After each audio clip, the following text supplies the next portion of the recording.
मुंबई के एक बड़े अपार्टमेंट में एक बुजुर्ग चौकीदार था। कुछ लोग उन्हें प्यार से रामू काका कहते थे। चेहरे पर झुर्रियां, सफेद मूंछें और बहुत ही शांत स्वभाव। सुबह से लेकर देर रात तक गेट पर बैठे रहते, हाथ में एक टॉर्च और एक छोटा नोटपैड लेकर। अधिकतर लोग उन्हें देखे बिना ही निकल जाते थे। उनके लिए वो बस एक चौकीदार थे जो गेट खोले, सिर हिलाए और चुपचाप बैठा रहे। लेकिन रिया, जो हाल ही में अपनी माँ के साथ वहां रहने आई थी, उसने कुछ और नोटिस किया। रिया ने देखा कि हर रात 10 बजे के बाद रामू काका टॉर्च लेकर बिल्डिंग में घूमते हैं, हर फ्लैट के बाहर रुकते हैं, कुछ लिखते हैं और चुपचाप एक नोट रख देते हैं। एक रात रिया की जिज्ञासा बढ़ गई। वो धीरे धीरे उनके पीछे पीछे चलती।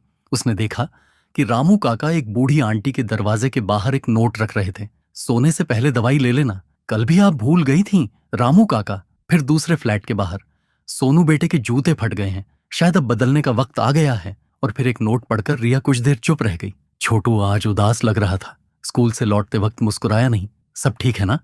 रिया को यकीन ही नहीं हुआ। जिस इंसान को सब नजरअंदाज कर देते थे, वो चुपचाप पूरी बिल्डिंग का रखवाला बना हुआ था। उस रात रिया ने पहली बार एक नोट लिखा और रामू काका की टेबल पर चुपचाप रख दिया।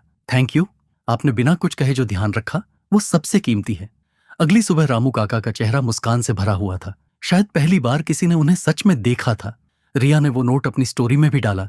हमारे अपार्टमेंट में एक सुपर हीरो रहता है जिसे हम सब ने अनदेखा किया। धीरे धीरे ये बात बाकी लोगों तक भी पहुंचने लगी। अब कोई बाहर निकलते वक्त मुस्कुरा देता, कोई पूछ लेता, सब ठीक है ना रामू काका? एक दिन किसी ने उनके लिए चाय भेज दी। बारिश के दिन थे तो किसी ने एक नया छाता लाकर पकड़ा दिया और बस इतना कहा, काका अब आपको बारिश में भीगना नहीं पड़ेगा। धीरे धीरे लोगों ने रामू काका को नोटिस करना शुरू कर दिया था। पर यह सब एक दिन में नहीं हुआ। रिया की उस छोटी सी कोशिश ने सबको सिखा दिया, बिना शोर की भलाई भी किसी के चेहरे की मुस्कान बन सकती है। सालों बाद जब रामू काका नहीं रहे, लोग उनके कमरे में गए। वहां एक डिब्बा मिला जिसमें 300 से ज्यादा हाथ से लिखे नोट रखे थे, कभी किसी को दिखाए नहीं थे। एक नोट में लिखा था, जिंदगी में कुछ बड़ा करने के लिए भीड़ नहीं चाहिए, बस एक रोशनी और एक दिल चाहिए जो उसे लेकर चले।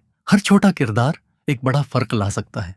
अच्छे कामों के लिए शोर नहीं, सिर्फ एक सच्चा दिल चाहिए।